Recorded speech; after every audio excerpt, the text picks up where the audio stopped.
यह वीडियो जरा गौर से सुनिएगा।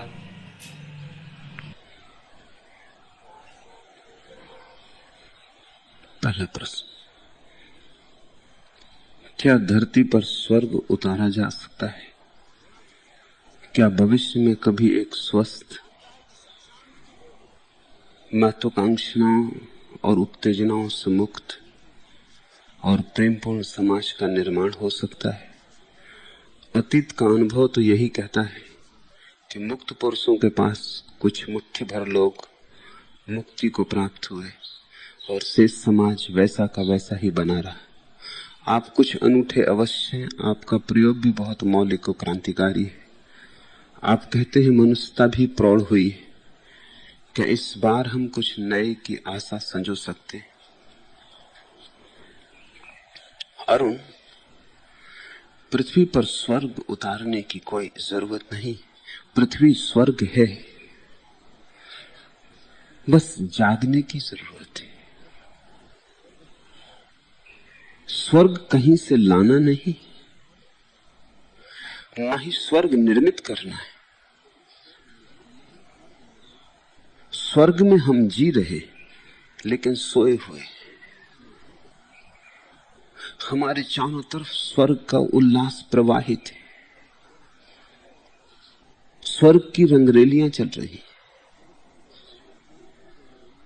लेकिन आदमी मूर्छित है। वो अपने मन में खोया है। मन यानी नींद, मन यानी मूर्छा। क्योंकि हम मन में खोए हैं इसलिए उसे नहीं देख पाते जो मौजूद है, जो सामने खड़ा है, उससे वंचित रह जाते। नहीं तो ऐसे कैसे हो सकता था कि कुछ लोग, कोई बुद्ध, कोई महावीर, कोई कृष्ण, कोई कबीर, कोई सांडिल्य, कोई नारद,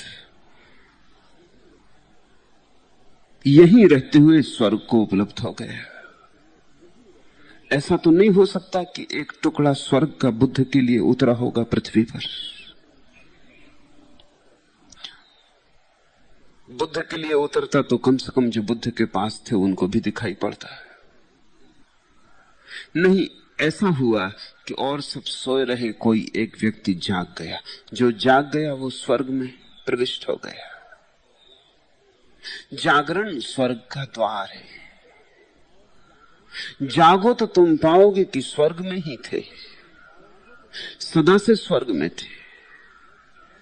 और यह अनुभव तुम्हें रोज भी होता है। रात सो जाते हो, याद भी नहीं रह जाती कहां सोए हो, किस घर में सोए हो, कौन पत्नी है, कौन पिता है, कौन माँ है, कौन भाई, कौन बहन, क्या धंधा, क्या व्यवसाय, शिक्षित अशिक्षित, अमीर गरीब, सब खो जाता है। सो गए तो बिल्कुल भूल गए, सुबह जाग के फिर सब याद आ जाता है। स्वर्ग पुनर्स्मरण है। हर बच्चा स्वर्ग में पैदा होता है, फिर हम उसे बुलाने की कोशिश करते, फिर हम उसे अपने नरक की दीक्षा देते। उस दीक्षा को हम संस्कार कहते, संस्कृति कहते, समाज कहते, धर्म कहते। हमने बड़े प्यारे नाम रखे हैं उस दीक्षा के। दीक्षा का मूल सार इतना है कि बच्चे से उसका स्वर्ग छीन लो, उसकी सरलता छीन लो, उसका निर्दोष भाव छीन लो, उसकी आंखों की ताजगी छीन लो, उसके चित्त का जो दर्पण जैसा निश्चल रूप है उसे नष्ट कर दो, भर दो कूड़े करकट से।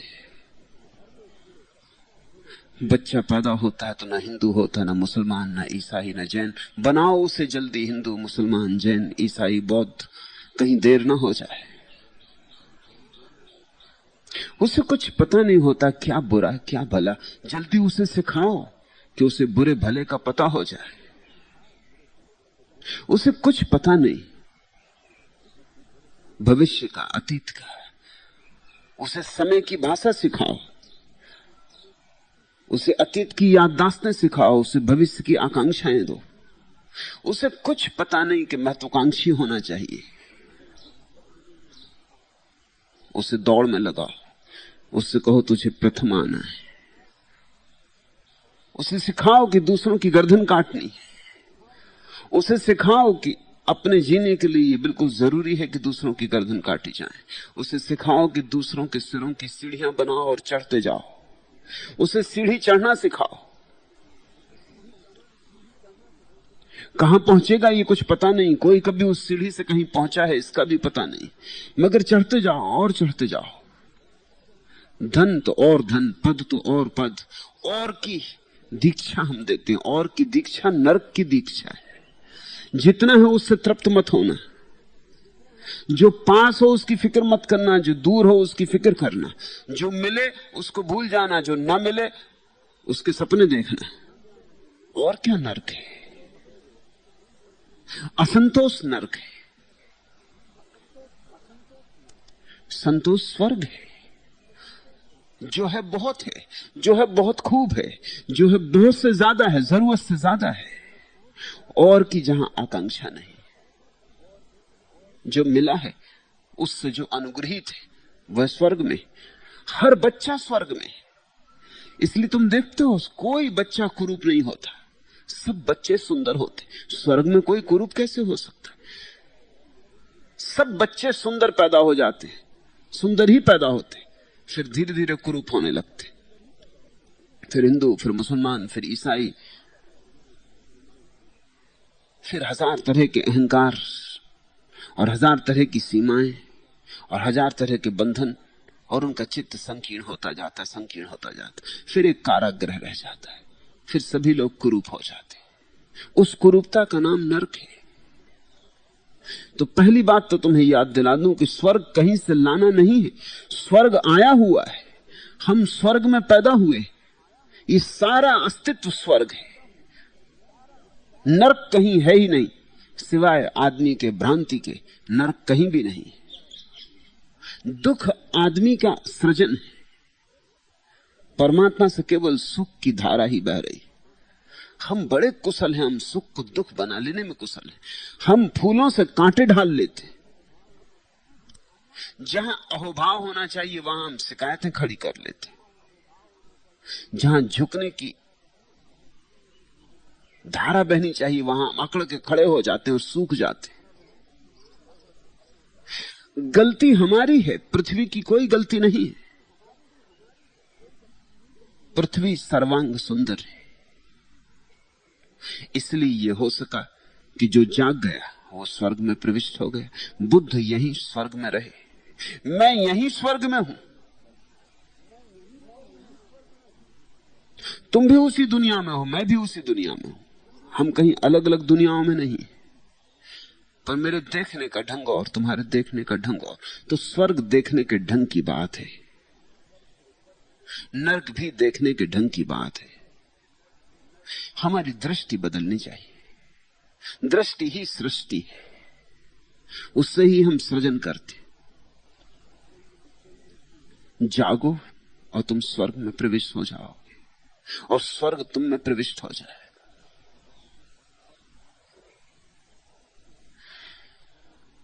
दूसरी बात, समाज कभी स्वर्ग में हो पाएगा या नहीं कहना मुश्किल है। होना चाहिए, मगर हो पाएगा या नहीं कहना मुश्किल है। क्यों? क्योंकि मनुष्य स्वतंत्र है। स्वर्ग जबरदस्ती थोपा नहीं जा सकता है। ये ऐसी कोई बात नहीं है कि एक आज्ञा दे दी कि बस अब स्वर्ग हो जाए। ये प्रत्येक व्यक्ति को निर्णय लेना पड़ता है कि मैं दुखी जीना चाहता हूं या सुखी जीना चाहता हूं। ये आत्मनिर्णय है। ये कोई सरकारी आज्ञा नहीं हो सकती कि एक दिन तय कर लिया, जैसे कि हमने तय कर लिया कि इस दिन स्वतंत्रता हो गई, देश स्वतंत्र हो गया, इस दिन देश लोकतंत्र बन गया और देश लोकतंत्र बन गया।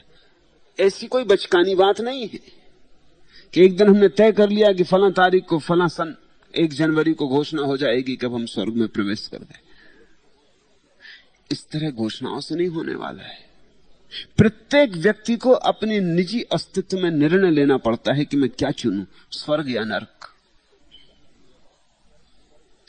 ये प्रत्येक व्यक्ति की आंतरिक स्वतंत्रता है। इस स्वतंत्रता में गरिमा है और खतरा भी है।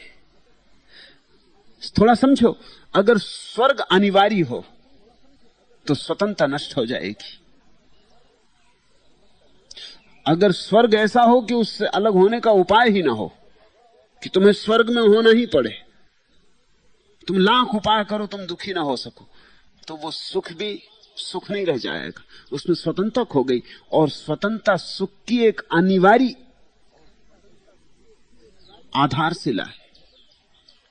जो स्वर्ग जबरदस्ती मिल जाएगा वो कैसा स्वर्ग होगा।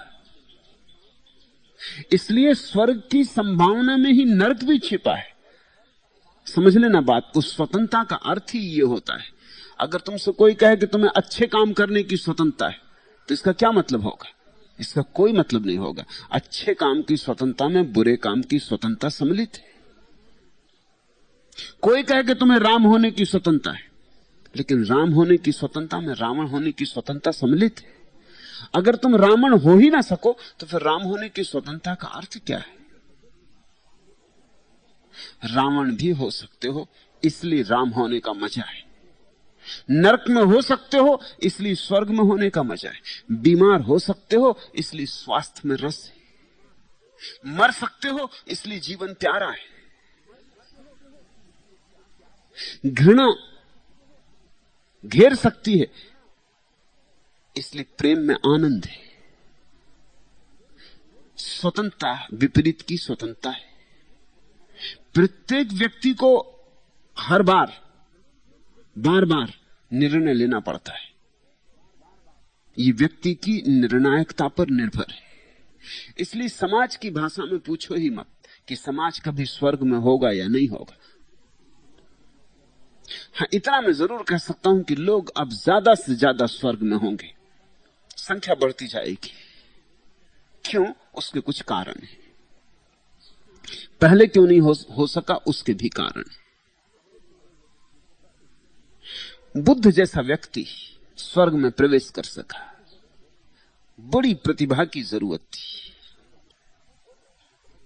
क्योंकि पूरा समाज बड़ा संकीर्ण था, बड़ा क्षुद्र था। उस क्षुद्रता और संकीर्णता से मुक्त होना करीब करीब असंभव कृत्य जैसा कृत्य था, चमत्कार था।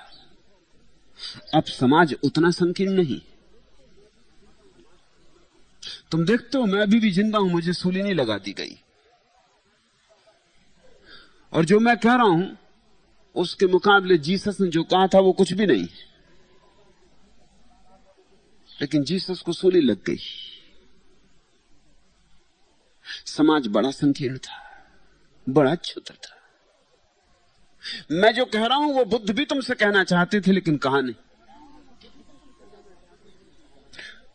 तो तुम ये मत सोचना कि जो मैं तुमसे कह रहा हूं वो बुद्ध नहीं कहना चाहते थे। बुद्ध भी कहना चाहते थे। बुद्धत्व का स्वाद लेकर तुमसे कह रहा हूं कि कहना ही चाहा होगा उनने भी, क्योंकि उस घड़ी में जो मुझे दिखाई पड़ रहा है उन्हें भी दिखाई पड़ा होगा, लेकिन नहीं कहा। तुम्हारे कान उसे झेल ना पाते, तुम्हारी आत्माएं उसे अंगीकार न कर पाती। मनुष्य का हृदय थोड़ा विस्तीर्ण हुआ है। तुम देखते हो, यहां हिंदू बैठे हैं, मुसलमान बैठे हैं, जैन बैठे हैं, बौद्ध बैठे हैं, ईसाई हैं, सिख हैं, पारसी हैं। यहां शायद ही कोई दुनिया में ऐसा धर्म हो जिसका प्रतिनिधि मौजूद नहीं। ऐसा कभी हुआ था? ऐसा कभी नहीं हुआ था।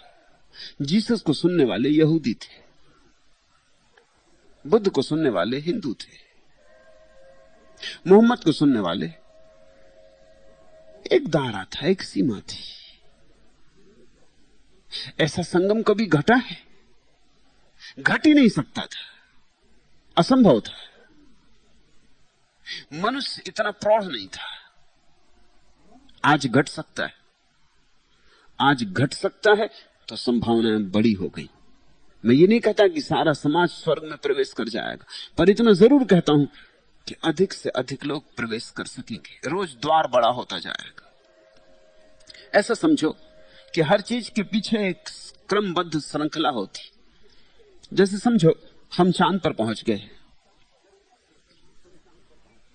चांद पर पहुंचने की आकांक्षा सदियों पुरानी है। जितना मनुष्य पुराना है उतनी आकांक्षा पुरानी।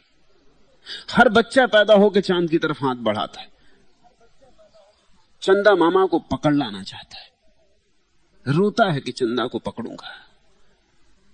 पुरानी कथा है कि कृष्ण रो रहे हैं चांद को पकड़ने के लिए,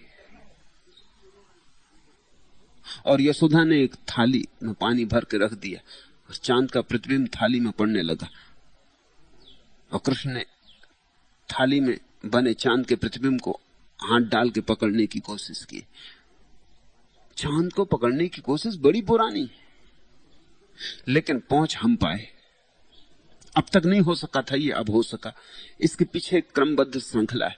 जिनके पास बैलगाड़ी नहीं थी उनके पास हवाई जहाज तो नहीं हो सकता, इस बात को समझ लेना।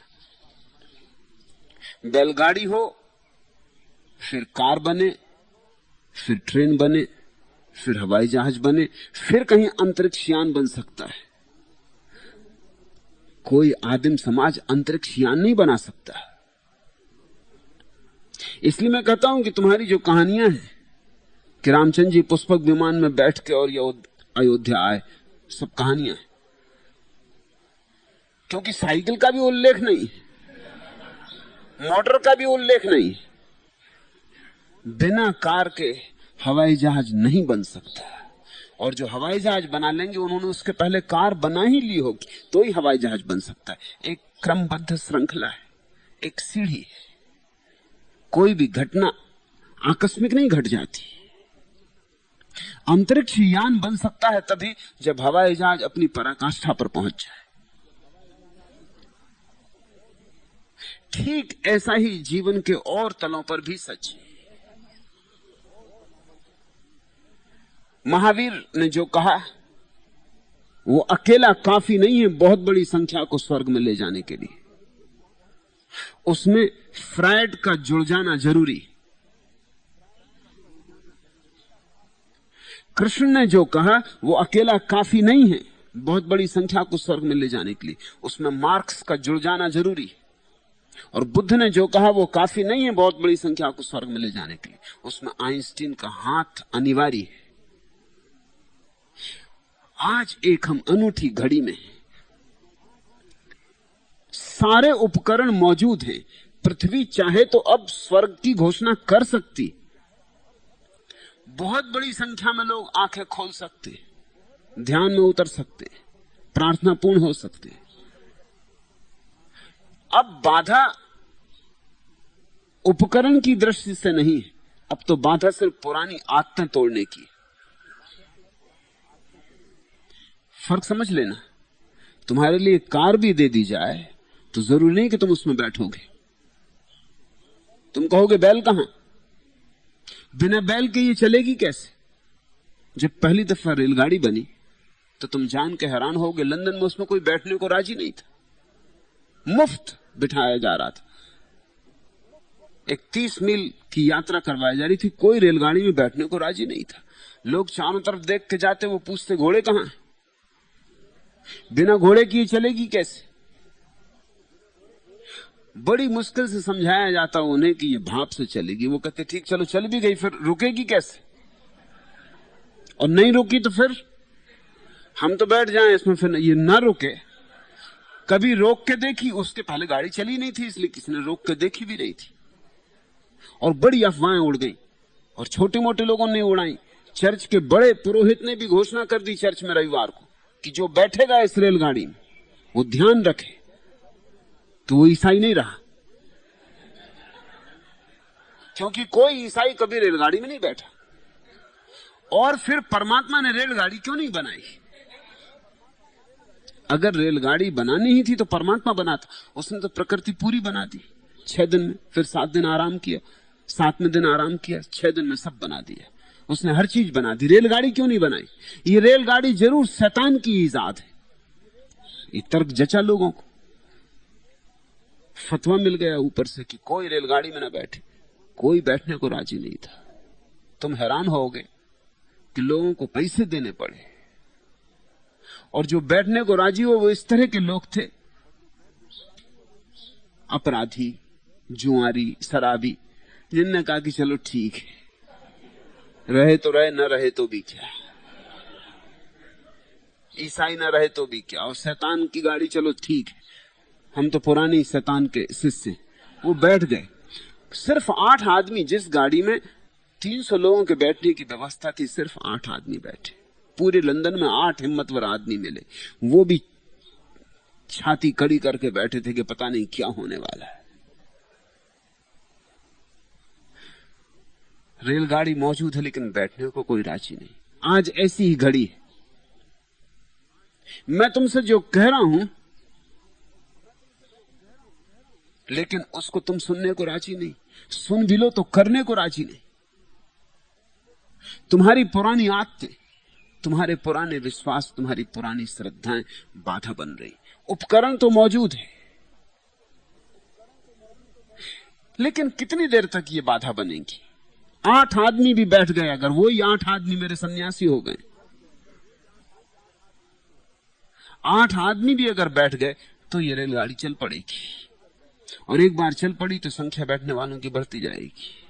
अब सारी दुनिया बैठ रही है, अब किसी को चिंता नहीं। अब कोई पूछते ही नहीं कि रेलगाड़ी रुकेगी कि नहीं रुकेगी, इसको रोकोगे कैसे, इसमें घोड़े कहां, बैल कहां, कौन चला रहा है, इसके भीतर कोई भूत प्रेत तो नहीं है, शैतान का हाथ तो नहीं। और शक्ल भी रेलगाड़ी की और इंजन की कुछ शैतान जैसी लगती, यमदूत जैसा मालूम होता है इंजन, और इतनी ताकत से चलता है, धड़धड़ा के चलता है, पता नहीं क्या होगा परिणाम इसका। मनुष्य जाति ने पिछले 5000 सालों में वह सब खोज लिया है, धीरे धीरे करके। कुछ बुद्ध ने खोजा, कुछ पतंजलि ने खोजा, कुछ मोहम्मद ने खोजा, कुछ क्राइस्ट ने, कुछ मूसा ने, कुछ लाओसू ने, कुछ झरथुस्त्र ने, अनेक अनेक अन्वेषियों ने, अनेक अनेक जानने वालों ने सारे खंड खोज लिए। उन खंडों को बिठा देने की बात है, उनको मैं बिठाने की कोशिश कर रहा हूं। इसलिए मुझसे लोग पूछते हैं कि आप एक ही धारा पर क्यों नहीं बोलते। जैन मेरे पास आते हैं, वो कहते हैं अगर आप सिर्फ महावीर पर बोले तो हम आपके साथ हैं, लेकिन आप कृष्ण पे भी बोल देते हैं, तब हमें बड़ी चोट लग जाती। कृष्ण को मानने वाला कहता अगर आप कृष्ण पर ही बोलते रहे तो सारे हिंदू आपके साथ खड़े हो जाएं। लेकिन आप मोहम्मद को बीच में ले आते हैं कि ईसा को बीच में ले आते हैं कि अगर आप योग पर ही बोलें तो ठीक, मगर आप तंत्र पे भी बोल देते।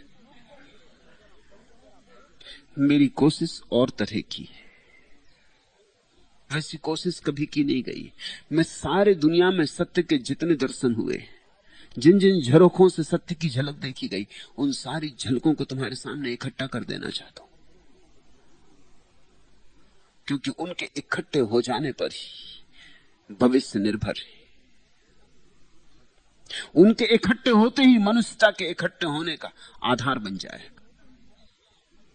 जब तक तुम्हें मोहम्मद और महावीर में भेद दिखाई पड़ता रहेगा, तब तक आदमी आदमी इकट्ठा नहीं हो सकता। जब तक तुम्हें कृष्ण और क्राइस्ट में शत्रुता मालूम पड़ेगी, तब तक तुम कैसे ईसाई के साथ हाथ मिला सकते हो, और ईसाई तुमसे हाथ मिला सकता है। मिलाओगे भी तो धोखाधड़ी होगी, चालबाजी होगी, पीछे इरादे कुछ और होंगे, मुख में राम बगल में छुरी होगी। लेकिन जिस दिन ये बिल्कुल साफ हो जाएगा कि इन सारे लोगों ने सत्य के ही अलग अलग पहलुओं की चर्चा की है और सारे पहलू मिलकर पूरा सत्य प्रकट हो जाता है, जैसे सारे पहलू मिलकर एक हीरा चमक उठता है। एक एक पहलू से तो हीरा कमजोर होता है, सारे पहलू, अनंत पहलुओं से जब चमक आती, अनंत पहलुओं से जब सूरज की किरणें लौटती, प्रतिफलित होती, रंग बिरंगे इंद्रधनुष बन जाते। वही प्रयास कर रहा हूं। मनुष्य जाति अब ज्यादा सुगमता से इस पृथ्वी पर स्वर्ग बसा सकती। स्वर्ग बसाने का मतलब स्वर्ग है उसका आविष्कार कर लेना, उसको देख लेना। यह अब तक नहीं हो सकता था, क्योंकि बिना मार्क्स के महावीर अधूरे। आदमी देह भी उतना ही है जितनी आत्मा। सिर्फ आत्मा आत्मा की बात करो और देह को विस्मरण कर दो तो ज्यादा देर आत्मा की बात करने वाले लोग जिंदा नहीं रहेंगे। वही भारत में हुआ। हमने जरूरत से ज्यादा आत्मा की बात कर दी, और करने का कारण था क्योंकि हमने देखे महावीर, हमने देखे कृष्ण, हमने देखे बुद्ध, हमने वो अपूर्व ज्योति देखी आत्मा की, क्या हम एकदम विमोहित हो गए, सम्मोहित हो गए। और हमने कहा कि छोड़ो फिक्र पदार्थ की, बस आत्मा ही सब कुछ है, जगत मिथ्या, ब्रह्म सत्य। बस हमने कहा कि अब सब छोड़ो, अब तो बस आत्मा की ही खोज कर लेनी। लेकिन महावीर को भी भोजन की जरूरत पड़ती है, बुद्ध को भी भिक्षा मांगने जाना पड़ता। ये हम भूल ही गए, ये हम भूल ही गए कि बुद्ध को भी रोटी की उतनी ही जरूरत है जितनी तुम्हें। उन्हें भी वस्त्र की जरूरत पड़ती जितनी तुम्हें, उन्हें भी रात छप्पर की जरूरत पड़ती जितनी तुम्हें। आत्मा से हम ऐसे ज्यादा प्रलोभित हो गए, और हो जाने का स्वाभाविक कारण था, हमने इतनी जगमगाती आत्माएं देखी, ऐसे रोशन लोग देखे, ऐसे चमकते दिए देखे कि ज्योति से हमारी आंखें बंद गई। हम भूल ही गए कि ज्योति दिए में है, मिट्टी का दिया, उसमें भरा हुआ तेल, और फिर ज्योति है। हम ज्योति से ऐसे सम्मोहित हुए कि हम दिए की बात भी भूल गए, तेल की बात भी भूल गए। और बिना दिए और बिना तेल के ज्योति बुझ जाएगी, हमें स्मरण न रहा, और ज्योति बुझ गई। ये देश गरीब से गरीब होता चला गया, दीन से दीन होता चला गया, रुग्ण से रुग्ण होता चला गया। इसमें वही ज्योति के साथ जो अति आग्रह पैदा हो गया कारण है। हमने इंकार ही कर दिया देह का, और देह के बिना आदमी कहां, भूमि के बिना वृक्ष कहां, देह के बिना आदमी कहां, इस संसार के बिना परमात्मा कहां। यह संसार उसकी देह, उसकी काया है, यह दिव्य काया है। ये तुम्हारा देह, तुम्हारी काया, तुम्हारे भीतर छिपे हुए परमात्मा का मंदिर है। इसका स्वाभाविक परिणाम हुआ, दूसरी अति पैदा हुई। मार्क्स ने कह दिया न कोई आत्मा है न कोई परमात्मा है, सब बकवास है। उसके भी पीछे कारण है। जब देखा कि इसी बकवास के कारण लोग दीन और दरिद्र हो गए और सड़े जा रहे हैं, तो स्वाभाविक ये प्रतिक्रिया पैदा हुई कि न कोई ईश्वर न कोई आत्मा, बस आदमी सिर्फ देह और चेतना पदार्थ का ही एक आविर्भाव है। जैसे पान चबाते हो ना, चारवाकों ने कहा, 4-5 चीजों से मिलकर पान बन जाता है, फिर ओंठ लाल हो जाते। उन 4-5 चीजों को अलग अलग चबा लो, ओंठ लाल नहीं होते। चारवाकों ने कहा कि ये जो लाली है कोई अलग चीज नहीं, उन 5 चीजों के मिलने से पैदा हो जाती। ऐसे ही 5 तत्वों के मिलने से जो लाली दिखाई पड़ती है आत्मा, वो कोई अलग चीज नहीं है, बस वो पान की लाली है। शराब जिन चीजों से मिलकर बनती है उनको अलग अलग खा लो, तुम्हें नशा नहीं चढ़ेगा। उनको मिला के लोगे तब नशा चढ़ेगा। तो नशा उन चीजों के मिलन से पैदा हो रहा है, अलग नहीं है। उन चीजों के अलावा नशा जैसी कोई चीज नहीं है। ऐसा नहीं है कि तुम शराब से उसके बनाने वाले तत्वों को अलग कर लो, पीछे फिर नशा बचा रह जाएगा, शुद्ध नशा नहीं बचेगा। ऐसी कोई शुद्ध आत्मा नहीं है। तो चारवाक से लेकर मार्क्स तक बगावत हुई। नास्तिक ने इंकार कर दिया, भौतिकवादी ने इंकार कर दिया। उसने भी एक तरह की दुनिया बनाने की कोशिश की, रूस में, चीन में, जहां आदमी सिर्फ देह। वहां दिया तो बड़ा सुंदर बन गया है, लेकिन उसमें ज्योति नहीं। तेल भी खूब भरा है, मगर बाती नहीं है। बाती को जलाने का सवाल ही नहीं है, ऐसी कोई चीज होती ही नहीं। तो एक तरफ देह मर गई, आत्मा बची, और जब देह मर जाए तो बहुत दिन आत्मा नहीं बच सकती। दूसरी तरफ आत्मा मर गई, देह बची, और जब आत्मा मर जाए तो देह कितने दिन बच सकती? देह सड़ जाएगी, लाश हो जाएगी। तुमने देखा नहीं, जब तक आत्मा है देह में तब तक सब सुंदर है, सब सुवासित है।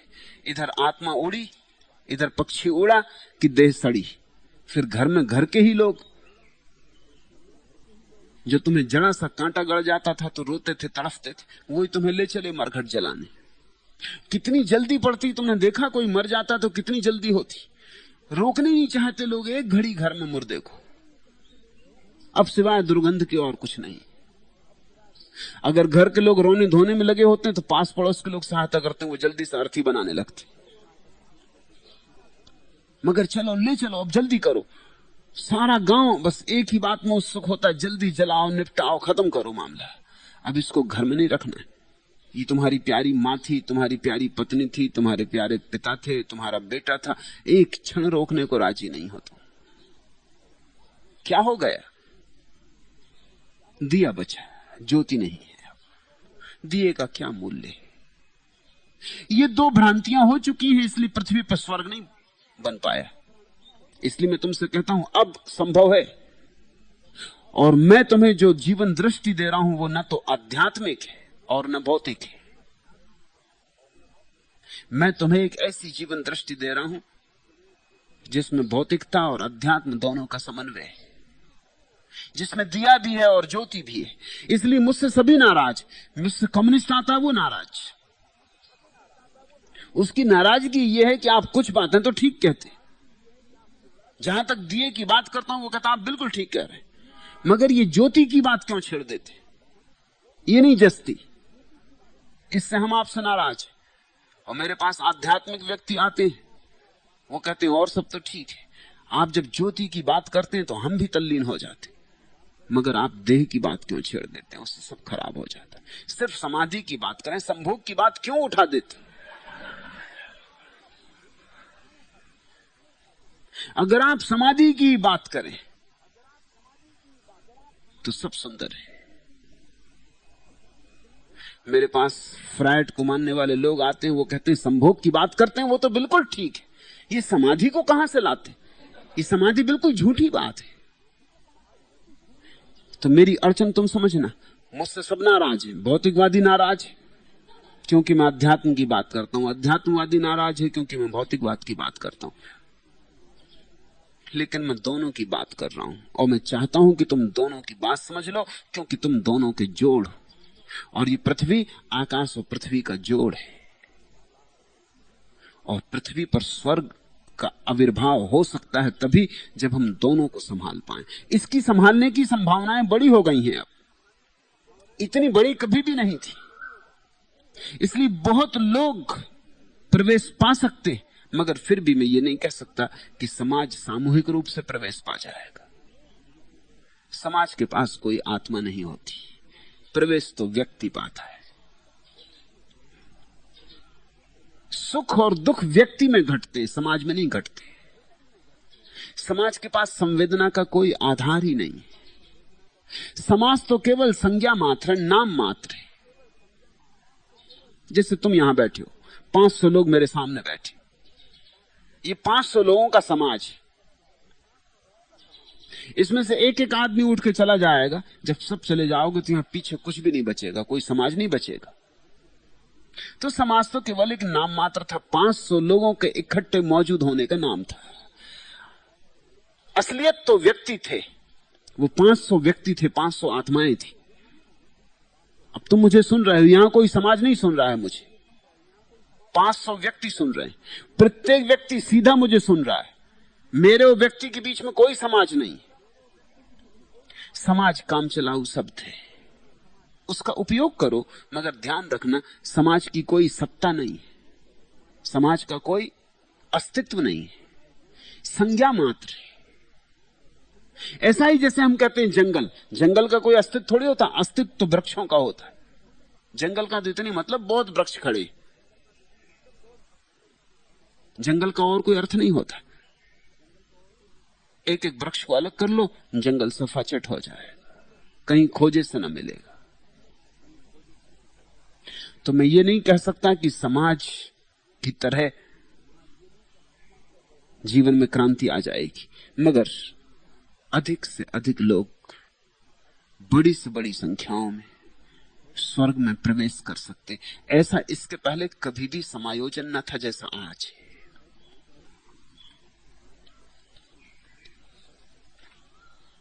दूसरा प्रश्न, कान्हा आज अंतिम होली है, क्या होली नहीं खेलोगे? राधा, होली ही खेल रहा हूं, कभी होली कभी होला। 24 घंटे वही चल रहा है, तुम्हें रंगने के धंधे में ही लगाऊं। रंगरेज ही हो गया हूं, काम ही कुछ और नहीं कर रहा। जो आदमी मुझे दिखता है बस मैं उसे रंगने में लग जाता हूं। इसलिए जो रंगे जाने से डरते हैं वो मेरे पास ही नहीं आते, वो दूर दूर रहते। कहीं रंग की कोई बूंद उन पर न पड़ जाए। मैं अपने रंग में ही तुम्हें रंग रहा हूं। यहां होली वर्ष में एक आध दिन नहीं आती, होली ही चलती सब दिन एक से, और सब दिन रंगने का काम ऐसे ही चलता रहता। एक आध दिन होली क्या खेलनी, एक आध दिन होली खेलने के पीछे भी मनोविज्ञान है। ये जो एक दिन की होली है, इस तरह के उत्सव सारी दुनिया में अलग अलग ढंग से, मगर इस तरह के उत्सव हैं। ये सिर्फ इतना बताता है कि मनुष्य तक कितनी दुखी न होगी। एक दिन उत्सव मनाती और 365 दिन शेष दुखी और उदास। ये एक दिन थोड़े मुक्त भाव से नाच कूद लेती, गीत गा लेती, मगर ये एक दिन सच्चा नहीं हो सकता, क्योंकि बाकी पूरा वर्ष तो तुम्हारा और ही ढंग का होता है। न उसमें रंग होता है, न गुलाल होती। तुम पूरे वर्ष तो मुर्दे की तरह जीते हो, और एक दिन अचानक नाचने को खड़े हो जाते हो। तुम्हारे नाच में बेतुकापन होता है, तुम्हारे नाच में जीवंतता नहीं होती। जैसे लंगड़े लूले नाच रहे हो, बस वैसा तुम्हारा नाच होता। या जिनको पक्षाघात लग गया है, वो अपनी अपनी बैसाखी लेकर नाच रहे हैं, ऐसा तुम्हारा नाच होता। तुम्हारा नाच जब मैं देखता हूं होली इत्यादि के दिन, तो मुझे शंकर जी की बारात याद आती। तुम्हें नाच भूल ही गया है, तुम्हें उत्सव का अर्थ ही नहीं मालूम, इसलिए तुम्हारा उत्सव का दिन गाली गलौज का हो जाता। जरा देखो, तुम्हारे गैर उत्सव के दिन औपचारिकता के दिन होते, शिष्टाचार सभ्यता के दिन होते, और तुम्हारे उत्सव का दिन गाली गलौज का दिन हो जाता है। ये गाली गलौज तुम भीतर लिए रहते होगे, नहीं तो ये निकल कैसे पड़ती। ये होली के दिन अचानक तुम गाली गलौज क्यों बकने लगते हो? और रंग फेंकना तो ठीक है, लेकिन तुम नालियों की कीचड़ भी फेंकने लगते हो। तुम कोलतार से भी लोगों के चेहरे पोतने लगते हो। तुम्हारे भीतर बड़ा नरक है, तुम उत्सव में भी नरक को ले आते हो, और तुम्हारा उत्सव जल्दी ही गाली गलौज में बदल जाता है, देर नहीं लगती, तुम्हारी असलियत प्रकट हो जाती। तुम्हारा शिष्टाचार, तुम्हारी औपचारिकताएं सब थोथी, ऊपर ऊपर। गाली ज्यादा असली मालूम होती, क्योंकि जैसे तुम्हें मौका मिलता है, जैसे तुम्हें सुविधा मिलती, तुम्हारे भीतर से गाली निकल आती। कांटे निकलते हैं जब तुम्हें सुविधा मिलती, वैसे तुम बड़े भले मालूम पड़ते हो। वो भलापन तुम्हारा पुलिस के डर से, वो भलापन तुम्हारा स्वर्ग मोक्ष नरक इत्यादि के भय और लोभ से। तुम्हारा परमात्मा भी एक बड़े पुलिस वाले से ज्यादा और कुछ भी नहीं तुम्हारी आंखों में। वो तुम्हें डरा रहा, डंडा लिए खड़ा है कि सताऊंगा। लेकिन फिर भी इन सभी रुग्ण समाजों ने एक आध दिन छोड़ रखा है, क्योंकि नहीं तो आदमी पागल हो जाएगा। निकास के लिए ये दिन छोड़े गए, नहीं तो गंदगी इतनी इकट्ठी हो जाएगी कि आदमी बर्दाश्त न कर सकेगा, और एक सीमा आ जाएगी जहां गंदगी अपने से ही बहने लगेगी। एक सीमा है, उसके बाद वो ऊपर से बहने लगेगी। ये निकास के दिन है, ये असली उत्सव नहीं है। रंग वगैरह फेंकना ऊपर है, भीतर हिंसा है। तुमने देखा जब रंग एक दूसरे पे लोग चिपड़ते, तो उसमें कोमलता नहीं होती, ना हार्दिकता होती, ना प्रेम होता, एक तरह की दुष्टता होती। तुम जाके देख सकते हो, जिसे दूसरे को सताने की इच्छा है। रंग तो बहाना है, और रंग ऐसा पोत देना है कि बच्चों को याद रहे, 2-4 दिन छुड़ा छुड़ा के मर जाए तो न छूटे। तुम्हारे भीतर कुछ गंदा कुत्सित भरा हुआ है।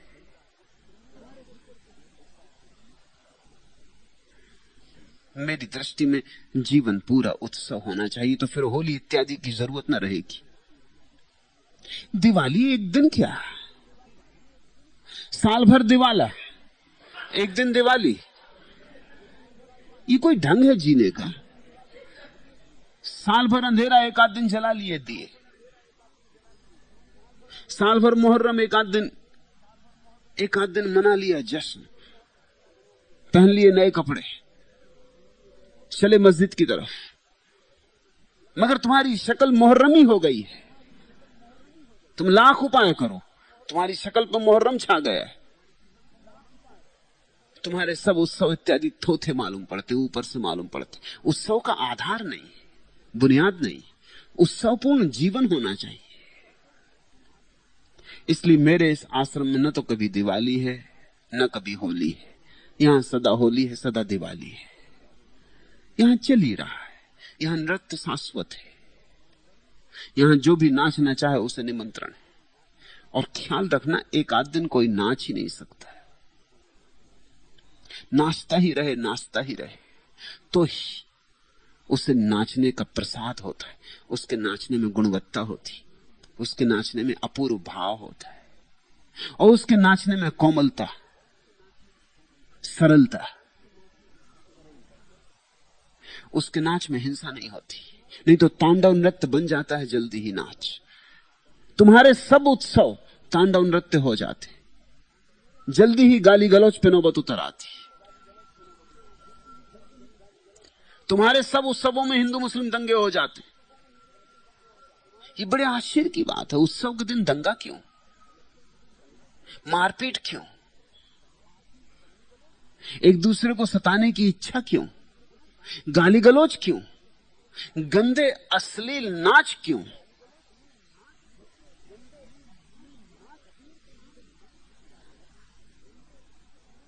कबीर के नाम से गालियां दी जा रही, हद हो गई। गालियां बकते हो उसको कहते हो कबीर।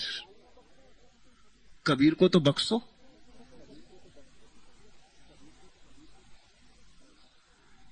पीछे कारण है, तुम्हारा जीवन दमित जीवन है। एक आध दिन के लिए तुम्हें छुट्टी मिलती है, जैसे साल भर तो कारागृह में बंद रहते हो, एक आध दिन के लिए छुट्टी मिलती है, सड़कों पर आकर शोरगुल मचा के फिर अपने कारागृहों में वापस लौट जाते हो। अब जो आदमी कभी कभी सड़क पर आता है, साल में एक आध बार अपनी काल कोठरी से छूटता है, वो उपद्रव तो करेगा ही। उसके लिए स्वतंत्रता उच्छृंखलता बन जाएगी। लेकिन जो आदमी सदा ही रास्तों पर है, खुले आकाश के नीचे, वो उपद्रव नहीं करेगा। मैं चाहता हूं तुम्हारा पूरा जीवन उत्सव की गंध से भरे, तुम्हारे पूरे जीवन पर उत्सव का रंग हो। इसलिए तुम्हें रंग रहा हूं। ये मेरा गैरिक रंग तुम्हारे जीवन को उत्सव में रंगने के लिए प्रयास है। ये गैरिक रंग सुबह उगते सूरज का रंग है। ये गैरिक रंग खिले हुए फूलों का रंग है।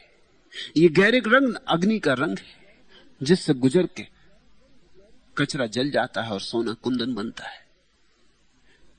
ये गैरिक रंग रक्त का रंग है, जीवन का, उल्लास का, नृत्य का, नाच का। इस रंग में बड़ी कहानी है, इस रंग के बड़े अर्थ हैं। तो राधा, जिस रंग में मैं तुम्हें रंग रहा हूं, उसमें पूरी तरह रंग जाओ, तो होली भी हो गई, दिवाली भी हो गई, और यही पृथ्वी तुम्हारे लिए स्वर्ग बन जाएगी।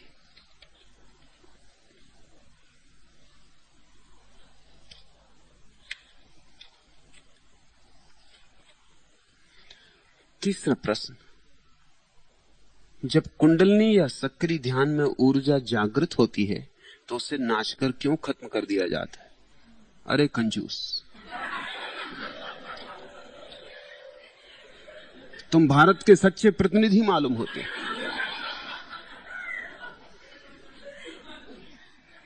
ये भारतीय बुद्धि का इतिहास है। कुछ खर्च ना हो जाए, बस खर्च ना हो, बचा बचा के मर जाओ। हर चीज में ये दृष्टि है, तुम इसे थोड़ा समझने की कोशिश करना। ये भारत के बुनियादी रोगों में से एक है, कंजूसी, कृपणता। कहीं खर्च ना हो जाए। और मर जाओगे। तब ये कुंडलनी और ये ऊर्जा और ये सब पड़ा रह जाएगा। इस देश में अधिक लोग कब्जियत से परेशान हैं। डॉक्टरों से पूछो, वो भी यही कहते। भारत जितना कब्जियत से परेशान है, दुनिया का कोई देश इतना कब्जियत से परेशान नहीं। ये कब्जियत आध्यात्मिक है, इसमें मनोविज्ञान है। हर चीज को पकड़ लो, मलमूत्र को भी पकड़ लो। और अगर ज्यादा आगे बढ़ जाओ तो मुरारी जी जैसा पी जाओ उसे वापस। वो भी कंजूसी का हिस्सा है, कहीं निकल ना जाए, कोई सार तत्व खो ना जाए। रिसाइकलिंग, फिर डाल दो भीतर, फिर डालते रहो, उसको बिल्कुल चूस लो, कुछ निकल ना जाए। इसलिए तुम मल तक को पकड़ लेते हो भीतर, उसको छोड़ते ही नहीं। कुछ खर्चा हुआ जा रहा है, सड़ गए हो इसी में। इसलिए जीवन यहां फैल नहीं सका, सिकुड़ गया। हर बात में एक कृपणता छा गई। तुम जिसको ब्रह्मचर्य कहते हो, मेरे देखे तुम्हारे 100 ब्रह्मचारियों में 99 सिर्फ कृपणता की वजह से ब्रह्मचर्य को स्वीकार कर लिए। कहीं वीर ऊर्जा खर्च ना हो जाए, कंजूस है। एक ब्रह्मचर्य है जो आनंद से फलित होता है, ब्रह्म के ज्ञान से फलित होता है, वो तो बात अलग। मगर जिनको तुम आमतौर से ब्रह्मचारी कहते हो, ये ब्रह्मचारी सिर्फ कृपण है, कंजूस है। इनका सिर्फ भाव इतने है कि कहीं कुछ खर्च ना हो जाए। ये मरे जा रहे हैं, हर चीज को रोक लो और सब पड़ा रह जाएगा। तुम्हारा वीर्य, तुम्हारी ऊर्जा, तुम्हारी कुंडली सब पड़ी रह जाएगी, सब मरघट पे जलेगी। और मजा यह है कि जो जितना रोकेगा उतने ही कम उसके पास ऊर्जा होगी। इस विज्ञान को ठीक से ख्याल में ले लेना, क्योंकि कुछ चीजें हैं जो बांटने से बढ़ती और रोकने से घटती। परमात्मा तुम्हारे साधारण अर्थशास्त्र को नहीं मानता। ऐसा समझो कि एक कुआं है, उसमें से तुम रोज पानी भर लेते हो ताजा ताजा, तो नया ताजा पानी आ जाता, झरनों से नया पानी आ रहा है। तुम अगर कुएं से पानी ना भरोगे तो तुम ये मत समझना कि कुएं में पानी के झरने बहते रहेंगे, कुआं भरता जाएगा और एकदम पूरा भर जाएगा। कुएं में उतना ही पानी रहेगा। फर्क इतना ही रहेगा, अगर तुम भरते रहे तो ताजा पानी आता रहेगा, कुएं का पानी जीवंत रहेगा। और अगर तुमने न भरा तो कुएं का पानी सड़ जाएगा, मर जाएगा, जहरीला हो जाएगा।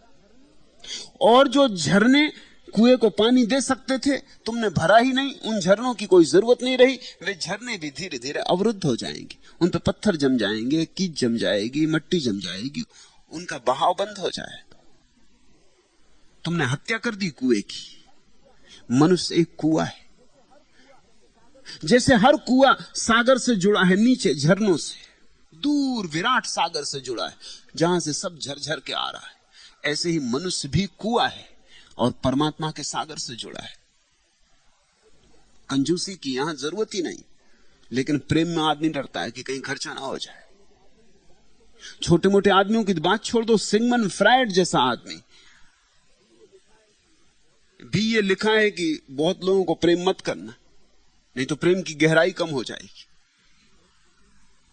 जैसे एक को प्रेम किया तो ठीक, फिर 2 को किया तो आधा आधा बढ़ गया, फिर 3 को किया तो 1/3 मिला एक को। ऐसे 50-100 आदमियों को प्रेम में पड़ गए कि बस फैल गया सब, बहुत पतला हो जाएगा, गहराई न रह जाएगी। फ्रायड बिल्कुल नासमझी की बात कह रहा है। फ्रायड यहूदी था, वो यहूदी कंजूसी उसके दिमाग में सवार है। तुम जितना प्रेम करोगे उतना ज्यादा तुम प्रेम पाओगे, उतना प्रेम करने की क्षमता बढ़ेगी, उतनी प्रेम की कुशलता बढ़ेगी। और जितना तुम प्रेम लुटाते रहोगे उतना तुम पाओगे परमात्मा से नए नए झरने फूट रहे हो, प्रेम आता जाता है। दो और तुम्हारे पास ज्यादा होगा, रोको और तुम कृपण हो जाओगे और कंजूस हो जाओगे, सब मर जाएगा, सब सड़ जाएगा। और ध्यान रखना, जो चीज बड़ी आनंदपूर्ण है बांटने में, अगर रुक जाए, सड़ जाए, तो वही तुम्हारे लिए रोग का कारण बन जाती। जिन लोगों ने प्रेम को रोक लिया है, उनका प्रेम ही रोग बन जाता है, कैंसर बन जाता है। अब तुम आ गए हो यहां, भूल से आ गए, तुम गलत जगह आ गए। यहां मैं उलीचना सिखाता हूं, यहां मैं बांटना सिखाता हूं, यहां मैं खर्च करने का आनंद तुम्हें सिखाना चाहता हूं। और तुम पूछते हो, जब कुंडलिनी या सक्रिय ध्यान में ऊर्जा जागृत होती तो उसे नाच कर क्यों खत्म कर दिया जाता है? नाचने से ऊर्जा खत्म नहीं होती, नाचने से ऊर्जा निखरती है, नाचने से ऊर्जा बढ़ती है, और जितनी बढ़ती है उतनी तुम्हारे भीतर पैदा होती है। जितना सृजनात्मक व्यक्ति होता है उतना शक्तिशाली व्यक्ति होता है। तुमने अगर एक गीत गाया तो तुम दूसरा गीत गाने में समर्थ हो जाओगे, और दूसरा गीत पहले से ज्यादा गहरा होगा, फिर तुम तीसरा गीत गाने में समर्थ हो जाओगे, वो उससे भी ज्यादा गहरा होगा। जैसे जैसे गीत गाते जाओगे वैसे तुम पाओगे नई तलें उघरने लगी, नए गहराइयां प्रकट होने लगी, तुम्हारे भीतर नए आयाम छूने लगे। लेकिन तुम डर से पहले ही गीत रोके बैठे हो कि कहीं गाया और कहीं गान की ऊर्जा खत्म हो गई और कुंडली फिर सो गई तो मारे गए। तो तुमको सिखाया गया कि शक्ति जगा के और बस पकड़े रहना भीतर, उसको पकड़े रख सकते हो मगर वहीं अटके रह जाओगे। ये पकड़ने का भाव भी तो यही कह रहा है कि मैं संसार से अलग, मैं अस्तित्व से अलग, मुझे अपनी फिक्र करनी। अलग हम हैं नहीं। तो देयम वस्तु गोविंद तुभ्यमेव समर्पे, उसी से मिलता है उसी को लौटा देते। अब तुम ऐसा समझो कि गंगा अपने पानी को रोक ले, कैसे सागर में गिर जाऊंगी तो मारी गई, सब पानी खत्म हो जाएगा। ऐसा रोज रोज गिरती रही सागर में, ये जो करोड़ों करोड़ों गैलन पानी रोज सागर में डाल रही हूं खत्म हो जाएगा तो बस सूख जाऊंगी बिल्कुल। रोक ले अपने पानी को तो क्या परिणाम होगा? सड़ जाएगी। सागर में देने से सड़ती नहीं। सागर में पानी उतर जाता है, फिर मेघ बन जाते, फिर हिमालय पे बरस जाते, फिर गंगोत्री में बह आते। एक वर्तुल है, गंगा सागर को देती है, सागर गंगा को दे देता है। यहां तुम जितना दोगे उतना पाओगे। यहां देना पाने की कला है। नाचो, गाओ, सृजनात्मक हो। इस पीड़ा से भारत बहुत ज्यादा परेशान रहा है। यहां के तथाकथित योगी भी दुकानदार की भाषा बोलते।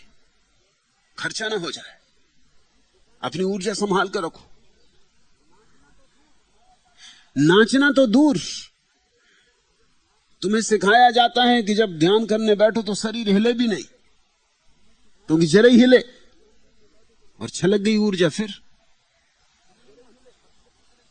हिलना ही मत, पत्थर की तरह बैठ जाना। मैं तुमसे कहता हूं नाचो, मैं कहता हूं तुम बांटो, उंडेल दो सागर में ऊर्जा को। जिसने दी है वो और देगा। इतनी घबराहट क्या, इतना भी भरोसा नहीं है परमात्मा पर कि जिसने अब तक दिया है वो आगे भी देगा। तुम इतने डरे हुए आदमी मालूम होते हो कि तुम अगर सांस भीतर लो लोगे तो बाहर ना निकालोगे, क्योंकि अगर बाहर निकाल दी फिर ना आई तो फिर न लौटी, फिर क्या करेंगे? शक्ति खत्म हो गई, अपने हाथ से चली गई। ले लो सांस और संभाल के बैठ जाओ भीतर, बस मर जाओगे उसी सांस के साथ। तुम देते रहो, जिसने दी है वो देगा। इतने दिन तक दिया, अब तक दिया, सब रूप में दिया। इतने घबराते क्यों? ये आस्था की कमी है, ये श्रद्धा की कमी है।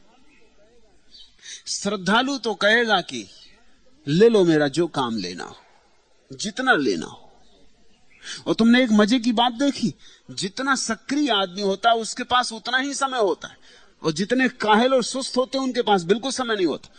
सुस्त और आलसी से पूछो, वो कहता भाई समय नहीं। और सक्रिय आदमी से पूछो जो बहुत कामों में लगा है, वो हमेशा समय निकाल लेता है। पश्चिम के एक बड़े विचारक सवीजर ने लिखा है कि मेरे जीवन का अनुभव यह है कि जितने सृजनात्मक सक्रिय लोग होते, जितना ज्यादा करने वाले लोग होते, उनके पास उतना ही ज्यादा समय होता है। अगर कोई काम करवाना हो तो ऐसे आदमी से कहना जो बहुत काम कर रहा हो, वो समय निकाल लेगा। सुस्त और काहिल जो बिस्तरों में पड़े रहते, उनसे अगर तुम कहो कि भाई जरा कर देना ये काम, वो कहेंगे भाई समय कहां है।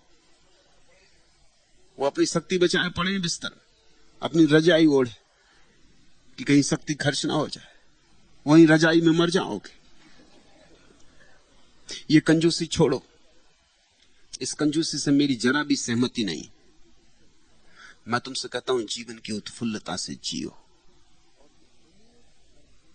और ये अनेक अर्थों में समझ लेने की बात है। ब्रह्मचर्य आना चाहिए, थोपा नहीं जाना चाहिए, कंजूसी के कारण नहीं थोपा जाना चाहिए। ब्रह्मचर्य आना चाहिए प्रेम की विराटता से। तुम्हारा प्रेम इतना फैले, इतना फैले, इतना गहरा हो जाए कि उसमें से काम वासना समाप्त हो जाए। गहराई के कारण तुम इतना प्रेम दो कि उसमें काम वासना शून्य हो जाए। इतने शुद्ध प्रेम की धाराएं बहने लगे कि उसमें काम वासना न रह जाए। तब एक ब्रह्मचर्य आता है। वही ब्रह्मचर्य है, वही ब्रह्मचर्य शब्द का ठीक ठीक द्योतक है। ब्रह्मचर्य का अर्थ होता है ईश्वर जैसी चर्या। ईश्वर कंजूस है। तुम देखते ईश्वर की कंजूसी कहीं भी इस प्रकृति।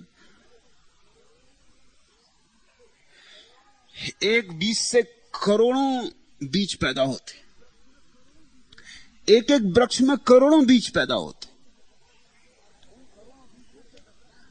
उन करोड़ों बीज में से 10-5 बीज शायद वृक्ष बन पाएंगे। अब जरा सोचो तुम, परमात्मा कितना फिजूल खर्च। 10-5 वृक्ष बन पाएंगे और करोड़ों बीज पैदा कर रहे हो। वैज्ञानिक कहते हैं एक आदमी, सिर्फ एक आदमी, एक पुरुष के वीर्य में इतने जीवाणु होते हैं कि वो सारी पृथ्वी को भर सकता है आबादी से। एक पुरुष में, एक संभोग में कम से कम 1 करोड़ जीवाणु तुम्हारे भीतर से विदा हो जाते। बच्चे तो तुम्हारे कितने होंगे?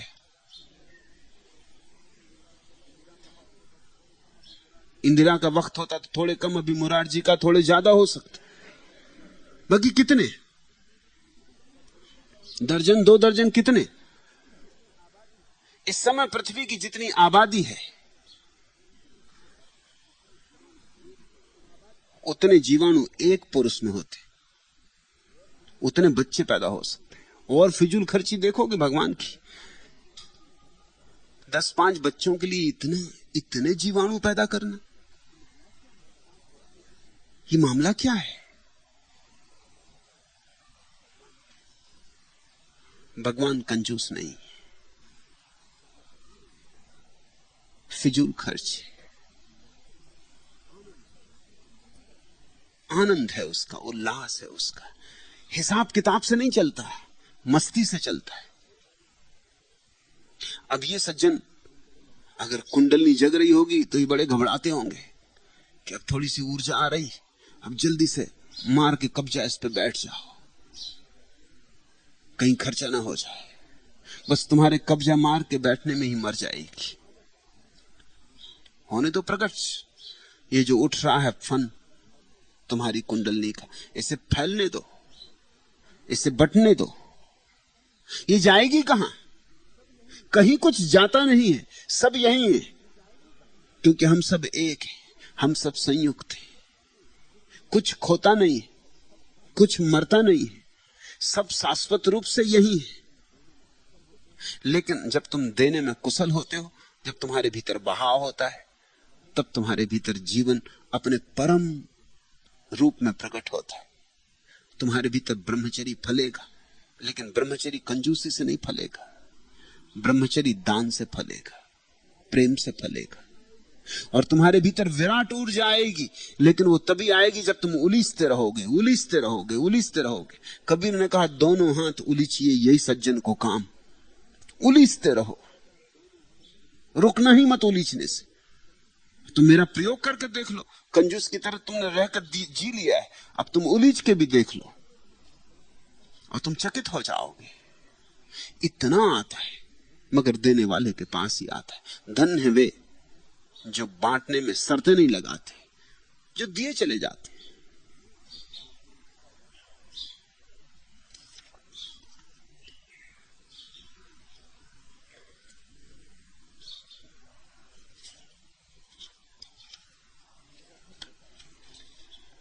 चौथा प्रश्न, आप मोरारजी देसाई की आलोचना क्यों करते हैं? क्या राजनीति अध्यात्म के विपरीत है? कौन मोरारजी देसाई? कभी नाम सुना नहीं। आपका मतलब मगरूर जी भाई देसाई से तो नहीं? यह एक नाम और मैंने सुना है, मॉरल जी भाई देसाई, MORAL, मॉरल।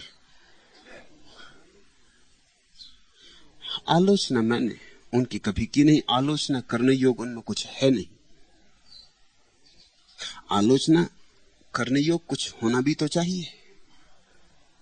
राजनीतिज्ञों में क्या हो सकता है आलोचना करने योग्य? उनके वक्तव्यों का मूल्य क्या है?